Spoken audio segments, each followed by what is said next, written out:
রবিবার ফের এসএসসি পরীক্ষা এবং পরীক্ষার্থীর সংখ্যা ৩,১৯,০০০। প্রায় ৬টা কেন্দ্রে পরীক্ষা নেওয়া হবে। ইতিমধ্যেই প্রস্তুতি তুঙ্গে। স্বচ্ছতা রাখতে বিশেষ নির্দেশ দিয়েছে commission. Mobile phone, smart watch, calculator একেবারেই পরীক্ষা কেন্দ্রে নিয়ে যাওয়া যাবে না। পরীক্ষা কেন্দ্রগুলোতে সিসিটিভির কড়া নজরদারি রয়েছে। প্রত্যেক পরীক্ষার্থীর চেকিং এর বিষয়ে ব্যবস্থা নেওয়া হচ্ছে।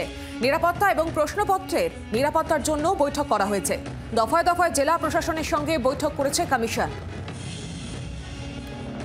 আগামীকাল রয়েছে এসএসসি পরীক্ষা এবং 2 দফায় পরীক্ষা হবে। প্রথম দফায় নবম, দশম এবং তারপরে দ্বাদশ, একাদশের পরীক্ষা হবে এবং স্বচ্ছতা রাখতে বিশেষ নির্দেশ কমিশনের। Mobile phone, smart watch, calculator একেবারেই পরীক্ষা কেন্দ্রে নিয়ে যেতে পারবে না পরীক্ষার্থীরা। পরীক্ষা কেন্দ্রগুলোতে কড়া নজরদারি রাখা হচ্ছে। সিসিটিভির মাধ্যমে নজরদারি রাখছে।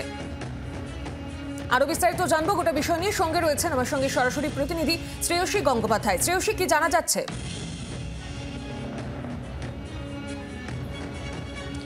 দেখো, একেবারে আগামীকাল রবিবার এবং তার পরের রবিবার এই দুটো দিনই কিন্তু পরীক্ষা হবে।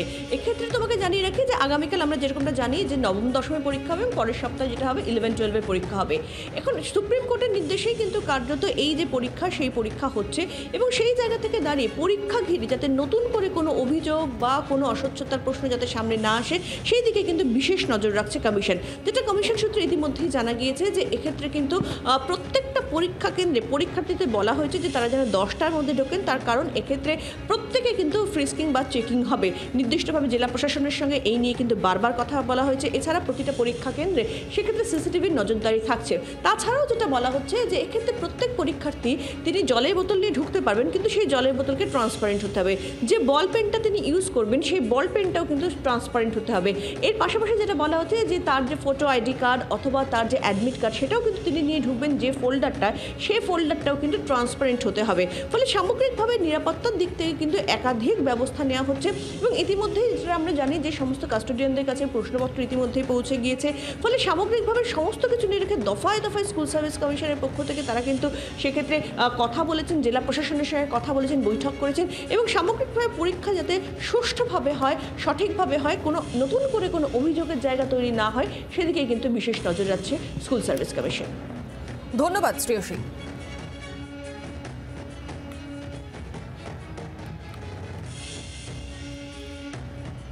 রবিবার এসএসসি শিক্ষক নিয়োগ পরীক্ষা রয়েছে এবং পরীক্ষার্থীর সংখ্যা 3 লক্ষেরও বেশি। গণপরিবহন ব্যবস্থার আশ্বাস পরিবহন দফতরের। সরকারি বাস থাকবে অন্যান্য দিনের থেকে বেশি। রেল স্টেশনের সঙ্গে সংযোগকারী বাস বাড়ানো হচ্ছে। মেট্রোর সময় সরণিতে অপরিবর্তিত রেখে 130টি ট্রেন চালানো হবে। পরীক্ষার আগে পরে 8 মিনিট অন্তর মেট্রো পরিষেবা পাওয়া যাবে। শহীদ ক্ষুদিরাম পর্যন্ত ট্রাফিক ব্লকের পরিকল্পনা বাতিল করা হয়েছে। রবিবার ফেরি সার্ভিস অন্যান্য দিনের মতো পরিষেবা পাওয়া যাবে। প্রয়োজনে ফেরি চলাচলের সময়সীমা ব্যবধান যে তা আরও কমানো হবে।